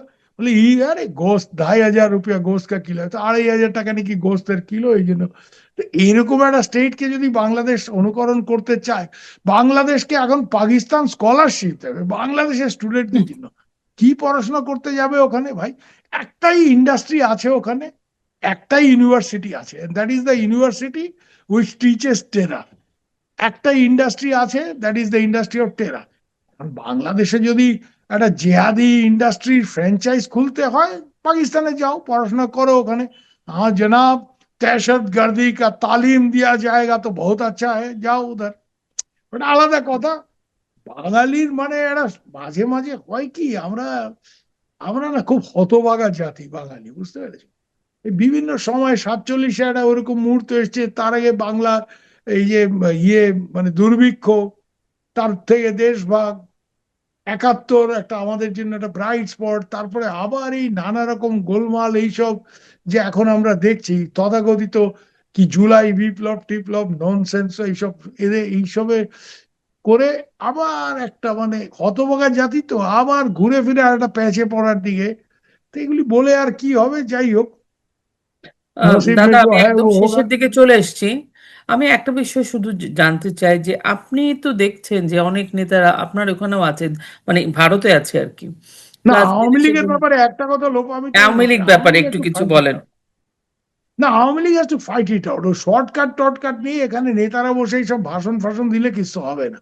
দেশে ফিরে গিয়ে মানে লড়াই করতে হবে। এক কথা, ওই আমরা একসময় সিপিএম এর একটা স্লোগান শুনতাম, লড়াই লড়াই লড়াই চাই, লড়াই করে বাঁচতে চাই। এই স্লোগানটা এখন আওয়ামী লীগকে মানে করতে হবে এখানে বসে। ওই একটু আমি দুটো বিবৃতি দিলাম, হ্যাঁ, আর আপার নজরে থাকার জন্য ওটা আওয়ামী লীগের পেজে ওই বিবৃতি পোস্ট করলাম। এসব নেতাদের দেখছি দেখছি তো, হ্যাঁ, সন্ধ্যা হলে একটু আড্ডা, একটু আসর, একটু এইসব করে কিচ্ছু হবে না। শোন, আওয়ামী লীগ তো এদের এদের কর্মসূচি সাথে, দিয়েছে দাদা। হ্যাঁ, আওয়ামী লীগ তো কর্মসূচি দিয়েছে, না লম্বা আমি কর্মসূচি, জানি ওই মশাল মিছিল, মিছিল এগুলো। লকডাউন ইত্যাদি। এখন এটা কার্যকর করতে হলে মাঠে নেতাদের থাকতে হবে ভাই। ভারতে বসে লেকচার মারলে হবে না। তো এখানে তোমাকে গিয়ে মাঠে গিয়ে লড়াই করতে হবে। এখানে বসে এই ভাষণ টাষণ দিয়ে, কারণ তোমার নিজের ছেলেরাই তো বলবে যে আমরা ভেজালে আছি, আমরা বাইরেতে পারি না, আমাদের খাওয়ার নাই, বাইরে গিয়ে বাজার করতে গেলে পিঠা খেয়ে মরতে হয়, আর তুমি ওইখান থেকে বসে আমারে বানিয়ে দিবা, এটা তো হবে না রে ভাই। আমি তো এগুলি বুঝি, আমি তো পূর্ব বাংলা মূলের ছেলে, আমি আগরতলার পুলা, এটা বুঝতেছো না? আমি তো বাংলাদেশ ব্যাপারটা বুঝি। আমি তো দিল্লি শর্মাজি বারমাজি না যে তুমি একটা বড় বড় কথা দুইটা ইংরেজি করে আমার ইমপ্রেস করবা।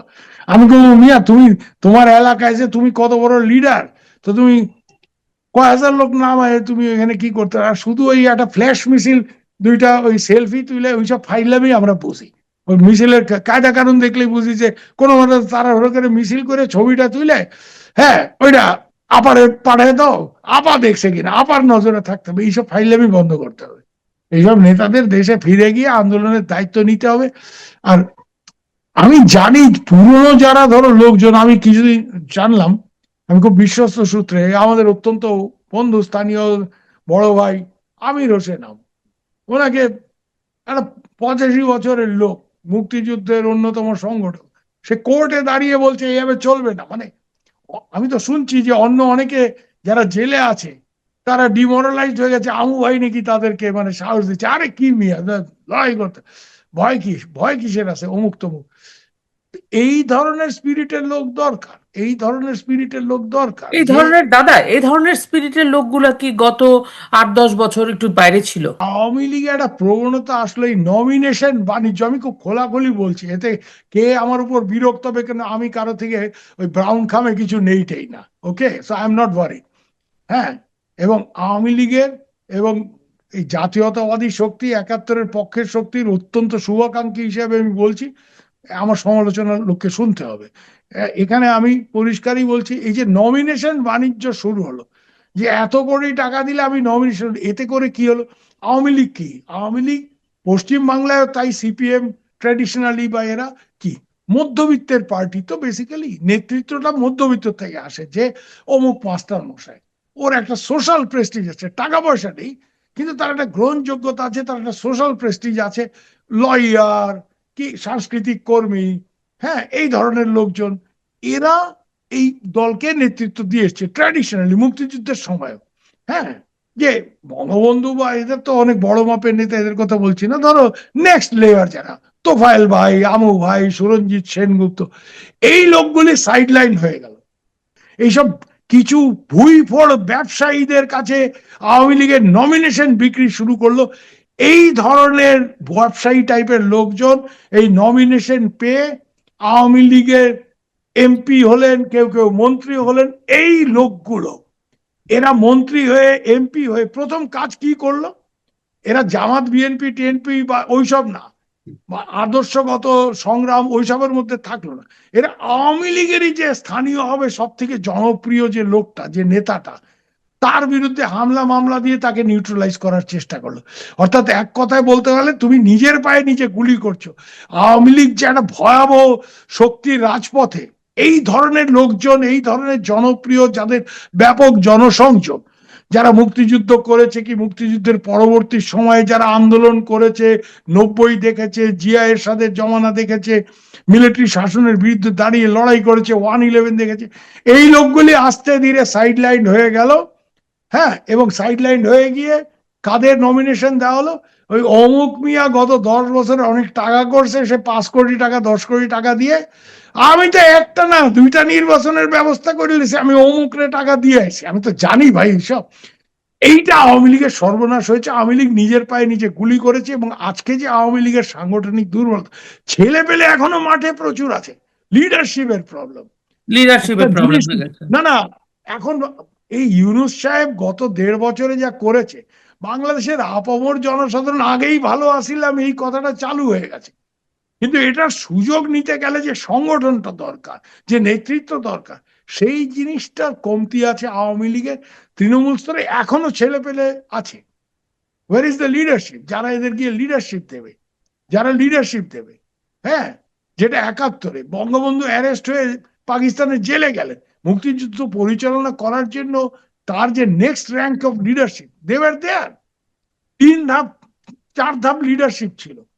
হ্যাঁ, তাজউদ্দিন সাহেবরা ছিলেন বড় নেতারা, এখানে মুজিবনগর সরকার করেছেন। নেক্সট ধাপ লিডার যারা একদম মাঠে সংগঠন, আব্দুর রেজ্জাকের মতো লোকজন, ওই যে স্বেচ্ছাসেবক বাহিনীর প্রধান আমু ভাইদের মতো লোকজন, মানে মাঠে যারা, তোফাইল ভাই মাঠে সংগঠন, তার নিচের তলায় যারা, তারা ডাইরেক্টলি অস্ত্র ধরেছে।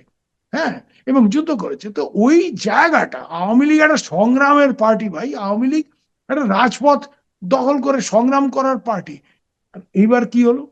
এই এই দরবেশরা শেখ হাসিনাকে বোঝালো যে না না, ছাত্রলীগ যুবলীগকে মাঠে নামাতে হবে না, ওই আর্মি সব করে দেবে। দাদা, আর একটা জিনিস বলি। আমি একজনের সাথে কথা বলছিলাম আওয়ামী লীগের। তো উনি বলছিলেন আওয়ামী লীগের কোনো একটা এলাকার মানে উপজেলা লেভেলের রাজনীতিবিদ। উনি বলছিলেন যে গত জুলাই মাসটা পুরা, মানে 24-এর কথা, যে জুলাইতে উম, আমরা রেডি, নামা যায়। হ্যাঁ, হ্যাঁ, নামা যায়। অগাস্টে নামা সম্ভব। অগাস্টের 2-3 তারিখে যখন নাকি অবস্থা খুব খারাপ হয়ে গেল, আওয়ামী লীগই কোণঠাসা হয়ে যাচ্ছিল, কিন্তু নির্দেশনা আছে না, নামতে হবে না, এখন নামতে হবে না, এখন নামতে হবে না। অদৃশ্য শক্তিরা দলের ভিতর থেকেই মোবিলাইজ করে নামতে আমার দেয়নি। বন্ধু বাংলাদেশের ওপরে ভালো খোঁজ খবর রাখে, চন্দন নন্দী। হ্যাঁ, ও আমার মতোই পূর্ব বাংলা বলে, ও তো পরিষ্কার ভাবে বলেছে যে আমেরিকান ডিপ স্টেট শেখ হাসিনার ইনার সার্কেলকে ইনফিলট্রেট করেছিল। এবং চন্দন পরিষ্কার ভাবে, এই যে গ্রেট দরবেশ, আমরা আসল দরবেশ অনেক দেখেছি, বুঝতে পেরেছো? এই নকল দরবেশ তো আমাদের দেখার দরকার নেই। এই লোকটা এবং এর সাথে আরো দুজনের নাম সে করেছে। তো হ্যাঁ, এদের দুজন, কথা তো সে, হ্যাঁ, দুজনের নাম এই বলেছেন। আনিসুল হকের নাম বলেছে, আরেকটা নামও বলেছে। হ্যাঁ, তো এরকম মানে একটা কথায় যেটা যে শেখ হাসিনার ঘরের ভেতরে বলা হয় ঘরের শত্রু বিভীষণ। তো এইসব লোক তো ঢুকে গেছিল। এগুলি এগুলি যে জানে না তা না। মুশকিলটা হচ্ছে কি, শেখ হাসিনা খানিকটা বুঝতে পারেননি অনেকদিন ধরে। মানে শেখ হাসিনা একটা সময় যেভাবে মাঠ পর্যায়ে ঘোরাফেরা করে, উনি বাংলাদেশের ভূগোল যতটা জানেন খুব কম লোক জানে। কিন্তু প্রাইম মিনিস্টার হওয়ার পর থেকে আস্তে আস্তে ওনার চারিপাশে এই লোকগুলি ওনাকে ঘিরে যে বসে গেল, ওনার জনসংযোগ, মাঠের সাথে যোগাযোগ, এই জিনিসগুলি নষ্ট হয়ে গেল। এবং এরা, তুমি আমাকে একটা জিনিস বোঝাও তো, আমার তোমার সাথে খুব গন্ডগোল, আর তোমার বাসায় গেলে তোমার হাজবেন্ড মানে দুলাভাই, আমাদের দুলাভাই আমাকে একেবারে মানে প্রচন্ড ভাবে 8-10 পদে খাওয়াচ্ছে, এটা হয় কোনোদিন? তো যেই শেখ হাসিনাকে নিয়ে এত বড় সমস্যা আমেরিকা, সেই আমেরিকার বড় বড় পান্ডা গুন্ডারা যখন ওখানে আসছেন, এই ডোনাল্ড টুর মতো লোকজন, তাদেরকে বাসায় ডেকে কে লাঞ্চ ডিনার খাওয়াচ্ছে? এই দরবেশ। ব্যাপারটা কি? আমরা কি ছাগল? It's not rocket science, it's easy to understand. He was their plant. আমি তো প্রথম থেকে বলে এসেছি এই লোকটা হচ্ছে রাসপুতিন। ওই ক্যাথারিন দ্য গ্রেটের রাসপুতিন ছিল, এ হচ্ছে রাসপুটিন। শেখ হাসিনার, এ হচ্ছে শেখ হাসিনার রাসপুতিন। এখন পরে তো যা হয়েছে হয়েছে সেগুলি আমরা জানি। কিন্তু এই লোকগুলির জন্য আওয়ামী লীগের আজকে এই অবস্থা। এরা আওয়ামী লীগের কিছু নেই, সারা পাকিস্তানি, হার্ডকোর পাকিস্তানি। টাকা পয়সা হয়েছে, ছেলেকে কোথায় পড়তে পাঠিয়েছে? করাচি। তোমার টাকা পয়সা হলো তুমি ছেলেকে অক্সফোর্ড হারভার্ডে পাঠাবে, আমরা যেরকম গেছি। টাকা পয়সা না, আমরা স্কলারশিপ নিয়ে অক্সফোর্ডে গেছি। গৌর রিজভি আমার মাস্টার মশাই। তো একটা এইসব ভালো জায়গা, আমি সারা করাচিতে পড়াশোনা করতে যে ওখানে কি পড়বি? তো এই যে ব্যাপারগুলো, এই লোকগুলির উপর এত নির্ভরশীল উনি কেন হলেন, কি হলেন, এটা এই ব্যাপারটা আমি ওনার উপরে। কিন্তু প্রশ্নটা হচ্ছে যে হার ইনার সার্কেল ওয়াজ ইনফিল্ট্রেটেড। যে কোনো রেজিম চেঞ্জ অপারেশনে, এটা আমার কথা না, জেফ রিকলসনের কথা, যে ইউএস ইন্টেলিজেন্স কমিউনিটির উপর সব থেকে বড়, in any major regime change operation ruling partyর inner circle has to be infiltrated. That's the first condition of a major regime change is an intelligence operation. এই ইন্টেলিজেন্স অপারেশনের মেইন হচ্ছে ইনার সার্কেল পেনিট্রেট করতে হয়। এখানে penetrate inner করতে circle হবে। পেনিট্রেটেড ছিল, এবং এই দরবেশ বাবু, হ্যাঁ, উনি he was the man, he collaborated with Americas. তো এই লোক তো আজকে জেলে ফেলে আছে, নানা কারণে গেছে, সেটা আরেকদিন আলোচনা করা যাবে, উনি কি করে জেলে গেলেন, কি হলো না হলো। কিন্তু এই লোকগুলি আওয়ামী লীগের সর্বনাশ হয়েছে জবের থেকে। আওয়ামী লীগ একটা গণভিত্তিক দল, আওয়ামী লীগের নেতৃত্ব এসেনশিয়ালি মিডল ক্লাস। শোনো, আমরা আগেও দেখেছি যে বিএনপির অফিসে গেলে, আমরা তো এত বছর 17 বছর বিবিসি করেছি, বাংলাদেশের প্রত্যেকটা নির্বাচনের সময় আমরা গিয়ে কভার করেছি, যে বিএনপির অফিসের সামনে পাজেরো জিপ থেকে লোকজন নামছে, আওয়ামী লীগের অফিসের সামনে ওই হয় বেবি ট্যাক্সি অথবা রিক্সার থেকে নামছে, এবং অথবা পায়ে হেঁটে। বেসিক্যালি এক্স্যাক্টলি পায়ে হেঁটে।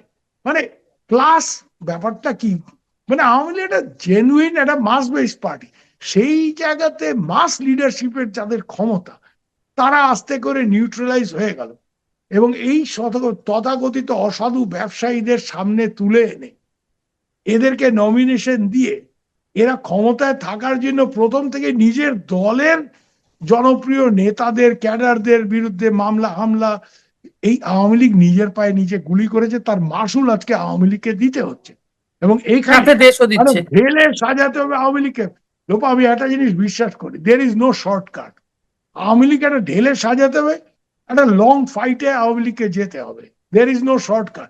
কেন, দুবার আওয়ামী লীগ ক্ষমতার বাইরে গেছে, একবার কু হয়েছে 75-এ, পাওয়ারে আসতে 21 বছর লেগেছে, একবার নির্বাচন হেরে 2001-এ ক্ষমতায় গেছে, 2008, মানে 7-8 বছর লেগে গেছে ক্ষমতায় ফিরে আসতে। তো এখন একটা ম্যাজিক হয়ে যাবে, হঠাৎ করে আওয়ামী লীগ চলে আসবে, আমি এটা মনে করি। আওয়ামী লীগকে নিজের ঘর গোছাতে হবে, আওয়ামী লীগকে নিজের শেকড়ে ফিরতে হবে, এবং সেই জায়গা থেকে দাঁড়িয়ে, মানে আওয়ামী লীগ ওই এক কথায় বলে না যে like the Phoenix, Awami League has to rise from the Ashes, একেবারে ছায়ের থেকে উঠে দাঁড়াতে হবে। এখন সেই নেতৃত্ব কে দেবে? নেতৃত্ব তৃণমূল স্তরে নেতৃত্ব দেওয়ার লোক আছে এখনো, জেলায় জেলায় ছেলেপেলেরা আছে লড়াইয়ের জন্য, আমার অনেকের সাথে যোগাযোগ আছে তাদের সাথে। কিন্তু এই যে এখানে বসে, হ্যাঁ, আমি সময় মতো ইন্ডিয়াতে পালিয়ে আসলাম, তারপরে আমার অনেক টাকা আছে, আমি দুবাইয়ে পার্মানেন্ট রেসিডেন্সি $1 মিলিয়ন ওখানে ব্যাংকে রেখে কিনে ফেললাম। এই রাস্কেল গুলো যদি আওয়ামী লীগের থেকে বিতাড়িত হয়, আওয়ামী লীগের জন্য অত্যন্ত মঙ্গলময় হবে। তো আমি যেটা বলছিলাম, যে এই জায়গাটা আওয়ামী লীগকে একটা ঢেলে সাজানো, ঘুরে দাঁড়ানোর একটা ব্যাপার করতে হবে। It's a long term thing, there is no shortcut. কিন্তু এটা না যে এটা অসম্ভব, ইটস নট। কেন, আওয়ামী লীগ যে জিনিসটা ধারণ করে বা করতে হবে, আওয়ামী লীগকে যদি টিকে থাকতে হয়, আওয়ামী লীগের কাছে অন্য কোনো অপশন নেই। ওই মৌলবাদীদের সাথে আপোষ টাপোষ, ওই 560টা মডেল মস্কাম ইসলামিক সেন্টার ওইসব করে আওয়ামী লীগ ক্ষমতায় আসে না। আওয়ামী লীগকে ধারণ করতে হবে মুক্তিযুদ্ধের স্পিরিট, এবং ওই জায়গাতে কোনো কম্প্রোমাইজ চলবে না। যে আমি এটা হেফাজতের সাথে গিয়ে তলায় তলায় করলাম, হেফাজত দিয়ে জামাত কাটবো, this shortcuts will not work, simple as that. Awami লীগকে তার শেকড়, তার আসল জায়গায় ফিরে আসতে হবে, টু দ্য স্পিরিট অফ 71। এবং আরেকটা 71 প্রয়োজনে করতে হবে। হবে। সেটা কিভাবে হবে, কি হবে, এটা এক্ষুনি প্রেডিক্ট করা সম্ভব না, but that has to be done. There is no shortcut. লাইফে কোনো শর্টকাট হয় না ভাই, I don't believe in shortcuts. ঠিক আছে, তো এই অনেক হচ্ছে ব্যাপার। ধন্যবাদ দাদা। তবে আমি আশাবাদী, বাঙালি হতভাগার জাতি, বারবার ধাক্কা খায়, বারবার পড়ে যায়, আবার ঘুরেও দাঁড়ায়। ওই শেরে বাংলা যেটা বলতো ফজলুল হক সাহেব, আমার মার দেশের লোক, আমার মা বরিশালের, যে ডুববে গেছিলাম আবার ভাইসে উঠছি। তো ওই ডুববে গেছো আবার ভাইসে উঠবা, অসুবিধার কি আছে? এটা তো বারবারই আমাকে হয়েছে, চিন্তার কারণ কি হবে? আর এইসব ওই শর্ট টার্ম, এইসব ইউনুস মিয়ার ওই আমেরিকান খেলাধুলা, ওইসব চলবে না, ওগুলি বাঙালি মেনে নেবে না। অনেক অনেক ধন্যবাদ দাদা। আপনি যেটা বললেন যে সালমান এফ রহমান, আমরা মনে হয় এই ছোট ছোট করে আমরা একটু আলোচনা করতে পারি আবার এর মধ্যেই, আপনি যদি সময় দেন। আসলে একটু মনে হয় ক্রিটিক্যালি, একটু মনে হয় মানে ডিপ রুটেড আমাদের একটু আলোচনা করতে হবে, কারণ না না, Awami League has to go for, শোনো, Awami League has to return to its roots, roots, that is yeah, it's right. Traditional ওই মিডল ক্লাস রুটস। মানে এলাকার জনপ্রিয় মাস্টার মশাই, জনপ্রিয় লয়ার, জনপ্রিয় সাংস্কৃতিক কর্মী বা হোয়াট এভার, হ্যাঁ, ওই ধরনের লোকজন, বা ধরো লেবার অর্গানাইজার, আওয়ামী লীগের একটা বড় মানে জায়গা যে ছিল ট্রেড আওয়ামী ইউনিয়ন। লীগ বলতে আমরা যে ছবিটা আমাদের সামনে আসতো, সেই জায়গাটাতে সাধারণ মানুষের দল ভাই। সাধারণ মানুষের। আওয়ামী লীগ তো ড্রয়িং রুম থেকে উঠে আসা দল না, আওয়ামী লীগ মাঠ থেকে উঠে আসা দল, সো সেই জায়গাটায় পেরেছে। আওয়ামী লীগ আমি দেখেছি বা আমি শুনেছি, আমি জানি বা ধরো আওয়ামী লীগের টিপিক্যাল লিডার কি, যে বাড়িতে 100টা লোক সারাদিন খাচ্ছে। ভাত সারাদিন খাচ্ছে, রাইট। এই চট্টগ্রামে হয় না যে মানে মেজবানের গোশ, চুলা যে সারাক্ষণ একবার জ্বলছে। দিয়ে দিলা তুমি, আবার ওই ওই পাতিলের মধ্যে আবার গোশ ঢাললা, ওই রান্না হয়েছে, ওই খাই যাচ্ছে, ভাইজান কি হইব, আরে তুই ওইখানে গিয়ে এইটা কর। এই 100 জন 150 জন লোক খাচ্ছে। এই যে ধরো একটা সময় শ্রমিক লীগ, লেবার অর্গানাইজেশন, এগুলি তো স্ট্রং জায়গা, তো এই জায়গাগুলিকে এরা সব সাইড লাইন হয়ে গেছে। হ্যাঁ, এই সব সাইড লাইন হয়ে গেছে। হ্যাঁ, এই দরবেশ কোম্পানি, এই 2 নম্বরই ব্যবসায়ী, ফোড়ে মাথা পড়ে ওটা ব্যবসায়ী। হ্যাঁ, ওই গত 5 বছরে মিয়া 100 কোটি টাকা বানাইছে, তো তাই তারে আওয়ামী লীগের, নমিনেশন। দাদা, আমি একবার গণভবনে যেয়ে আমি অবাক হয়ে গেছি। আমার কাছে যেই মনে হয়েছে আমি তো এই আওয়ামী লীগকে আমি চিনি না, যে আওয়ামী লীগকে এক্স্যাক্টলি, দেখে বড় হয়েছি। এক্স্যাক্টলি। ওইখানে গিয়ে এনভায়রনমেন্টে মনে হয়েছে যে আহ, একটা খুবই অপরিচিত জায়গা, একটা খুব তুমি পশ আমাকে একটা একটা সিম্পল জিনিস বড় বলো লোক তো, জায়গায় চলে আসছি। যে একটা শেখ হাসিনার ডেপুটি প্রেস সেক্রেটারি, তার কত টাকা হইলে সে, মানে হি মুভস ইন, একটা ডেপুটি প্রেস সেক্রেটারি কত টাকা বেতন পায়? আমরা তো বিবিসিতে চাকরি করছি ভাই, এক্স্যাক্টলি, ডলার পাউন্ডের রোজগার। তো he moves to America and he settles down there, there. And we know with how much money. এগুলি আমাদের দেখা মুশকিলটা হচ্ছে কি জানো, আমরা অত্যন্ত আপা এবং নেত্রী এবং মানে আওয়ামী লীগের শুভাকাঙ্ক্ষী, কিন্তু এইসব সমালোচনা করলে আবার অনেকের বিরাগ ভাজনেই। তা আমি একটা কথাই বলি, শোনো, আমি দিল্লির শর্মাজি ভারবাজি না, আমি তোমাকে মানুষ, আমার শালা বেকুব বানাইতে পারো না।